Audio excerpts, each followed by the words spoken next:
Shahidi March সমাবেশ থেকে 5 দাবি। ফ্যাসিবাদ হাসিনা থাকলে বন্যার্তদের কাছে ত্রাণ যেত না, বলছেন অ্যানি। এদিকে দেশের গণতন্ত্র ধ্বংসের জন্য নির্বাচন কমিশন দায়ী, বলছেন রিজভী। এবং সর্বশেষ জানাবো, জুলাইয়ের গণহত্যাকারীদের ক্ষমার অধিকার কারণেই, বলছেন জামায়াত আমির। দর্শক শুনছিলেন সংবাদ শিরোনাম, এখন বিস্তারিত। শহীদী মার্চ সমাবেশ থেকে 5 দাবি। শেখ হাসিনার নেতৃত্বাধীন সরকারের পতনের 1 মাস পূর্তি উপলক্ষে শহীদী মার্চ কর্মসূচি পালন করেছে বৈষম্য বিরোধী ছাত্র আন্দোলন। কর্মসূচি থেকে 5 দফা দাবি জানিয়েছেন শিক্ষার্থীরা। দাবিগুলো হচ্ছে, গণহত্যাকারীদের দ্রুত গ্রেপ্তার করে বিচারের আওতায় আনতে হবে, শহীদদের পরিবারকে দ্রুত আর্থিক ও আইনি সহযোগিতা দিতে হবে, প্রশাসনকে দুর্নীতিবাজ ও ফ্যাসিস্টদের দোষরদের চিহ্নিত করে অনতিবিলম্বে বিচারের আওতায় আনতে হবে, গণভবনকে জুলাই স্মৃতি জাদুঘর ঘোষণা করতে হবে, রাষ্ট্র পুনর্গঠনের রোডম্যাপ দ্রুত ঘোষণা করতে হবে।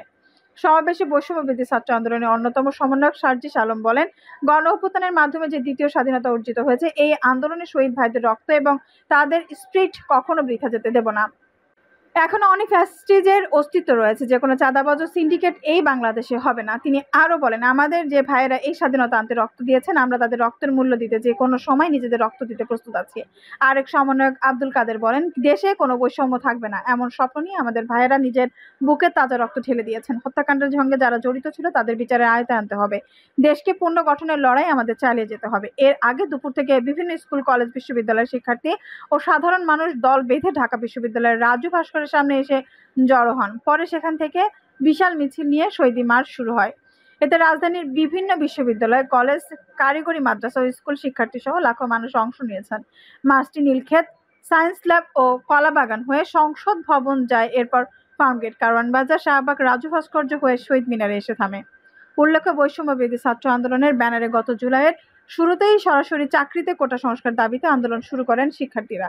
এই আন্দোলন দমনে হামলা, নির্যাতনের এক পর্যায়ে তার সরকার পতনে আন্দোলনের রূপ নেয়। ছাত্র জনতার তুমুল আন্দোলনের মুখে 5 আগস্ট শেখ হাসিনা প্রধানমন্ত্রীর পদ থেকে পদত্যাগ করে দেশ ছেড়ে ভারতে পালিয়ে যান। এর মাধ্যমে আওয়ামী লীগের টানা প্রায় 16 বছরের শাসনের অবসান ঘটে। আওয়ামী লীগ সরকার পতনের 3 দিন পর গত 8 আগস্ট শান্তিতে নোবেল জয়ী ডক্টর মোহাম্মদ ইউনূসের নেতৃত্বে অন্তর্বর্তী সরকারের উপদেষ্টা পরিষদ শপথ নেয়। দেশের গণতন্ত্র ধ্বংসের জন্য নির্বাচন কমিশন দায়ী, বলছেন রিজভী। বিএনপি সিনিয়র যুগ্ম মহাসচিব অ্যাডভোকেট রুহুল কবির রিজভী বলেছেন, আমাদের দেশের গণতন্ত্র ধ্বংস করার যারা দায়ী তারার মধ্যে অন্যতম নির্বাচন কমিশন। সাংবিধানিক ব্যবস্থা লঙ্ঘন করার জন্য যারা দায়ী তাদের আইনের মাধ্যমে বিচার দাবি করছি। আইনের কাঠগড়ায় দাঁড় করানো উচিত। রুহুল কবির রিজভী বলেন, এক ভয়াবহ দানবের পতন হয়েছে। পৃথিবী কাঁপানো শিশু কিশোরদের আন্দোলনের মধ্য দিয়ে এই আন্দোলন ধারাবাহিকভাবে চালিয়ে আসছে বিএনপি। 20 দলীয় জোটের সমমনা জোটগুলো 5 আগস্টের একটি পটভূমির মধ্য দিয়ে স্বৈরাচার শেখ হাসিনা পতন হয়েছে। স্বৈরাচারের দোসরদের সাথে আঁতাত করা মানে শহীদদের রক্তের সঙ্গে সম্পূর্ণভাবে বেআইনি করা জানিয়ে রিজভী বলেন,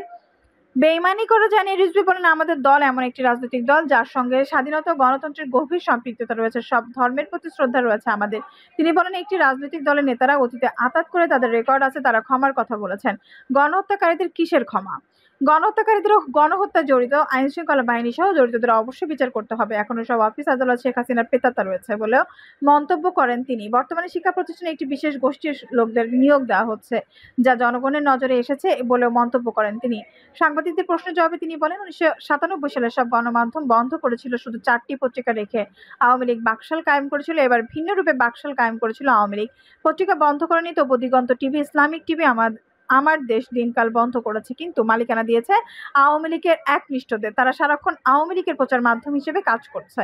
গণমাধ্যমের মূল কাজ সত্য উদ্ঘাটন করে নিষ্ঠাবস্ত খবর পরিবেশন করা, এটাই গণতন্ত্র। এর বাইরে গেলে সেটা গণমাধ্যম নয়, প্রচার মাধ্যম বা স্বৈরাচারের ডান্ডা। প্রকৃত গণতান্ত্রিক দেশে স্থিতিশীল বজায় রাখতে ভূমিকা রাখে গণমাধ্যম। রাষ্ট্রীয় গণতন্ত্রকে বিকাশ করতে হলে একমাত্র উপাদান হচ্ছে স্বাধীন গণমাধ্যম। আবার সেই গণমাধ্যমকে অবশ্যই সত্যবস্তুনিষ্ঠ সংবাদ প্রকাশ করতে হবে। প্রধান নির্বাচন কমিশনারের সমালোচনা করে তিনি বলেন, দখল ডাকাতি নির্বাচনে আপনি এককভাবে ফলাফল ঘোষণা করেছেন, আপনি কেন পদত্যাগ করেননি? আপনার কাছে চাকরিটাই বড় ছিল, দেশ রাষ্ট্রের কথা কি মনে ছিল না? আমাদের দেশের গণতন্ত্র ধ্বংস যেগুলো দায়ী তার মধ্যে অন্যতম নির্বাচন কমিশন। ফ্যাসিবাদ হাসিনা থাকলে বন্যার্তদের কাছে ত্রাণ যেত না, বলছেন অ্যানি। বিএনপির যুগ্ম মহাসচিব শহীদ উদ্দিন চৌধুরী অ্যানি বলেছেন, সরকারের হাত অনেক লম্বা, সরকার যা করতে পারবে আমরা তা করতে পারবো না। আজকে যদি ফ্যাসিবাদ হাসিনা থাকতো, ত্রাণ বন্যার্তদের কাছে যেত না। অতীতে যেভাবে লুণ্ঠন হয়েছে, ডাকাতি হয়েছে, দুর্নীতির মাধ্যমে লুটপাট হয়েছে, ঠিক তাই হতো। কিন্তু এখন দেশে একটি অন্তর্বর্তীকালীন সরকার রয়েছে। এই সরকার ইচ্ছে করলেই আপনাদের ঘরে ঘরে ত্রাণ পৌঁছাতে পারে। অ্যানি আরও বলেন, প্রফেসর ডক্টর মোহাম্মদ ইউনূস, আপনি অত্যন্ত সজ্জন ব্যক্তি, সম্মানিত ব্যক্তি। আন্দোলনের পর থেকে আমরা এখন পর্যন্ত আপনাকে সহযোগিতা করে যাচ্ছি। আগামী দিনে এই বৃহত্তর নোয়াখালী তথা আমাদের এই লক্ষ্মীপুরে আপনি ব্যাপকভাবে আমাদের বানভাসী মানুষের পাশে দাঁড়াবেন, সাহায্য সহযোগিতা করবেন, ঘরে ঘরে ত্রাণ পৌঁছে দেবেন, এই আহ্বান করি। তিনি আরো বলেন, তারেক রহমানের নির্দেশ ও খালেদা জিয়ার পরামর্শে আমরা বন্যার্তদের পাশে দাঁড়িয়েছি। এই বন্যার পানি বৃষ্টির নয়, এটি ঢলের পানি। ভারত 1.5 থেকে 2 কিলোমিটার বাঁধ কেটে দেওয়ার প্রথমে ফেনীর মুহুরী নদীতে প্রবাহিত হয়েছে। পানির স্রোতে ফেনী সর্বপ্রথম ভেসে যায়, এরপর নোয়াখালী, লক্ষ্মীপুর হয়ে সেই পানি প্রবাহিত হয়েছে মেঘনা নদীতে। লক্ষ্মীপুর জেলা প্রত্যন্ত অঞ্চল এখনো পানিতে ডুবে আছে, পানি সম্পূর্ণ নেমে যায়নি। পানি নেমে যাওয়ার মধ্য দিয়ে এখনকার মানুষ দীর্ঘদিন কঠিন অবস্থার মধ্যে থাকবে। পচগলার রোগ জীবাণু আমাদের ভীষণ পীড়া দেবে। জুলাইয়ের গণহত্যাকারীদের ক্ষমার অধিকার কারণেই বলছেন জামায়াত আমির। কোটা সংস্কার আন্দোলন থেকে শুরু করে শেখ হাসিনার নেতৃত্বাধীন সরকারের পতন পর্যন্ত তৎকালীন আওয়ামী লীগ সরকার সুস্পষ্ট গণহত্যা চালিয়েছে বলে মন্তব্য করেছেন বাংলাদেশ জামায়াত ইসলামের আমির ডক্টর শফিকুর রহমান। তিনি বলেন, এই গণহত্যাকারীদের সঙ্গে জড়িতদের ক্ষমা করার অধিকার কারণেই, এছাড়া প্রতিশোধ নেব না বলে আইন নিজেদের হাতে তুলে নেওয়া হবে না, এমনটাই বোঝানো হয়েছিল অনুষ্ঠানে। প্রধান অতিথির বক্তব্য ডক্টর শফিকুর রহমান বলেন, ছাত্র সমাজ এই আন্দোলন শুরু করলে পরবর্তী সময়ে সব শ্রেণী পেশার মানুষ এই আন্দোলনে সম্পৃক্ত হয়ে গিয়েছিল। কোলের 1.5 মাসের শিশু থেকে শুরু করে 90 বছরের বৃদ্ধাও এই আন্দোলনে রাস্তায় নেমে এসেছিল। মা তার 1.5 মাসের বাচ্চাকে নিয়ে রাস্তায় নেমে এসেছিল। তাকে প্রশ্ন করা হলে তিনি বলেছিল, হাজারো মায়ের শিশু যেখানে অধিকার আদায়ের রাস্তায় নেমে এসেছে, আমার আর বড় শিশু নেই, থাকলে পাঠিয়ে দিতাম, আমার তো আর বড় সন্তান নেই, তাই কোলের শিশুকে নিয়ে এসেছি। তিনি বলেন, তাদের পরিকল্পনা ছিল সরকার টিকিয়ে রাখতে হবে, মানুষ যা মারা যাবে কোনো অসুবিধা নেই, এজন্য শুধু স্থলভাগেই গুলি ছোড়েনি, আকাশ থেকেও গুলি ছুড়ে মানুষ হত্যা করা হয়েছে। এমন কিছু এদেশের মানুষকে দেখতে হবে, তার জন্য আমরা প্রস্তুত ছিলাম না। এই সময় ইন্টারনেট বন্ধ করে দিয়ে যাদের হত্যা করা হয়েছে তাদের মরদেহ গুম করা হয়েছে। আশুলিয়ার ঘটনা দেখেছেন, সেখানে ভ্যানের উপর মরদেহের স্তূপ, সেখানে ধরিয়ে দেওয়া হয়েছে আগুন। আমরা কোনো সভ্যতায় বসবাস করছি। এসব ঘটনা যারা ঘটিয়েছে আমরা সরকারের কাছে আবেদন জানাবো, তাদের অবশ্যই বিচারের আওতায় আনতেই হবে।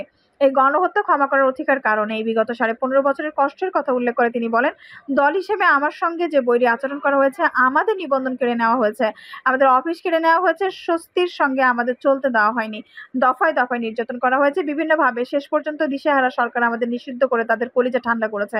আমরা বলেছি যে আমরা প্রতিশোধ নেব না, এর মানে হচ্ছে আমরা আইন হাতে তুলে নেব না, কিন্তু সুনির্দিষ্ট অপরাধ যিনি করেছেন তার বিরুদ্ধে মামলাও হবে, তাকে শাস্তি পেতে হবে, গণহত্যার বিচার করতে হবে, আবার 15.5 বছর ধরে যেসব অপরাধ করা হয়েছে তারও বিচার করতে হবে।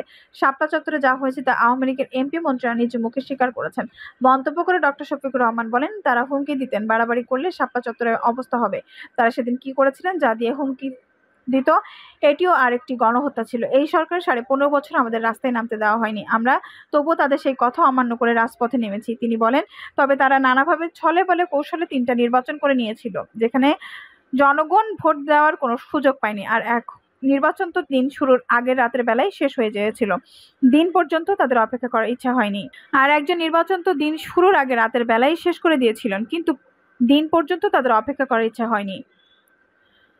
দর্শক, এই ছিল এখনকার সর্বশেষ সংবাদ। নিউজটি ভালো লাগলে অবশ্যই একটা লাইক দিন, কমেন্টে আপনার মূল্যবান মতামত জানান। সবসময় আমাদের পাশে থাকতে সাবস্ক্রাইব করে বেল বাটনটি অন করে রাখুন। ধন্যবাদ।